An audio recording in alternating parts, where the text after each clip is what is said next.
হিমন্ত বিশ্বৰ বিৰুদ্ধে অনশনত বহিল RSSৰ নেতা। মুখ্যমন্ত্ৰীয়ে পৰেশ বৰুৱাক সমৰ্থন কৰি দেশদ্ৰোহীৰ কাম কৰিলে। NSAৰ অধীনত গ্ৰেপ্তাৰ নহল কিয় হিমন্ত বিশ্ব শৰ্মা। আলফাৰ সমৰ্থনত কবিতা লিখিলেই ছাত্ৰীক গ্ৰেপ্তাৰ কৰি জেললৈ পঠিয়ায়। পৰেশ বৰুৱাৰ ছবি আঁকিবলৈ আহ্বান জনোৱা হিমন্ত বিশ্ব শৰ্মাৰ বিৰুদ্ধে কিয় NSAৰ অধীনত ব্যৱস্থা গ্ৰহণ নকৰিলে কেন্দ্ৰীয় গৃহ মন্ত্ৰণালয়ে। আচলতে গণতন্ত্ৰত ৰজা প্ৰজা সকলোৰে কাৰণে আইন সমান হ'ব লাগে। আইনৰ সুৰক্ষা আৰু আইনৰ শাস্তিও সকলোৰে কাৰণে সমান হ'ব লাগে। এইটো এটা দুৰ্ভাগ্যজনক বিষয় যে সাধাৰণ এজনী 19 বছৰীয়া ছোৱালী বৰ্ষাশ্ৰী বুঢ়াগোহাঁইক কবিতা লিখাৰ কাৰণে জেললৈ পঠিয়ালে। আৰু ইমান সাংবিধানিক দায়িত্বত থকা এজন দায়িত্বশীল ব্যক্তিয়ে পৰেশ বৰুৱাৰ আলফাৰ সেনাধ্যক্ষৰ ফটো আঁকিবলৈ কোৱাটো এটা সাধাৰণ কথা হৈ পৰিল। টুলুঙা মন্তব্য বাকীবিলাকে কৰি এই কথাটো গাপ দিবলৈ চেষ্টা কৰিছে। এইটো দুৰ্ভাগ্যজনক গণতন্ত্ৰৰ কাৰণে। এইটো এটা গণতন্ত্ৰ নহয়, এইটো স্বৈৰতন্ত্ৰ বুলি ক'ব লাগিব। কিয় ৰাইজৰ ওচৰত ক্ষমা খোজা নাই মুখ্যমন্ত্ৰীয়ে?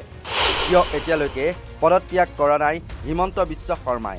এইবোৰ প্ৰশ্ন উত্থাপন কৰি 335 ঘণ্টীয়া অনশন কাৰ্যসূচী হাতত লৈছে RSSৰ স্বয়ংসেৱক হিতেশ্বৰ চক্ৰৱৰ্তীয়ে। দেওবাৰৰ পুৱা 11 বজাৰ পৰা আৰম্ভ হোৱা অনশন কাৰ্যসূচী অহা 30 আগষ্টলৈকে চলাই নিব হিতেশ্বৰ চক্ৰৱৰ্তীয়ে। চক্ৰৱৰ্তীৰ মূল দাবীসমূহ ক্ৰমে মুখ্যমন্ত্ৰীয়ে অসমৰ ৰাইজৰ ওচৰত ক্ষমা বিচাৰক, অন্যথা পদত্যাগ কৰক, অথবা কেন্দ্ৰীয় গৃহ মন্ত্ৰালয়ে NSAৰ অধীনত মুখ্যমন্ত্ৰীক কৰায়ত্ব কৰক, নাইবা আলফাৰ ওপৰত থকা নিষেধাজ্ঞা প্ৰত্যাহাৰ কৰক কেন্দ্ৰীয় চৰকাৰে। এইসমূহ দাবীৰে ইতিমধ্যে কেন্দ্ৰীয় গৃহ মন্ত্ৰণালয়, ৰাষ্ট্ৰপতি আৰু অসমৰ ৰাজ্যপাললৈও পত্ৰ প্ৰেৰণ কৰিছিল হিতেশ্বৰ চক্ৰৱৰ্তীয়ে।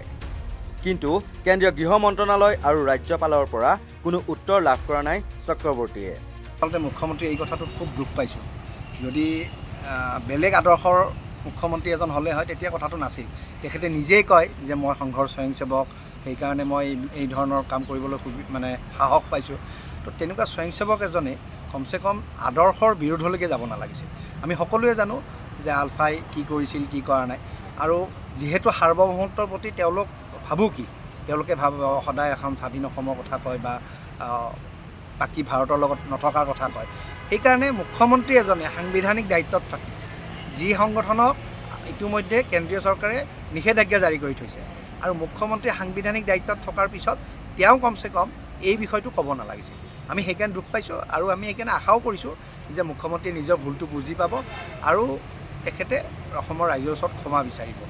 মই সেইকাৰণে কিন্তু বিষয় যিটো আছে সেই বিষয়টো ইমান গুৰুত্বপূৰ্ণ বিষয় এটা, বিৰোধীয়ে হওক বা অন্যান্য দলসমূহেও যি ধৰণে ইয়াক ল'ব লাগিছিল, যি ধৰণে গুৰুত্ব দিব লাগিছিল, সেই ধৰণে গুৰুত্ব দিয়া নাই। মই ভাবি লৈছোঁ যে মাজতে যি ধৰণৰ প্ৰলয় গৈছে অসমত, সেইও এটা কাৰণ। মই ভাবোঁ এই সময়ত এতিয়া বাকী দল সংগঠনসমূহে বিষয়টো গুৰুত্ব দিব। তেখেতসকলে মুখ্যমন্ত্ৰী বা তেখেতসকলৰ সংগঠনসমূহৰ প্ৰমুখসকলকো তেওঁলোকে প্ৰশ্ন কৰিব, কিয় আপোনালোকে মুখ্যমন্ত্ৰীগৰাকীক এই প্ৰশ্ন কৰা নাই।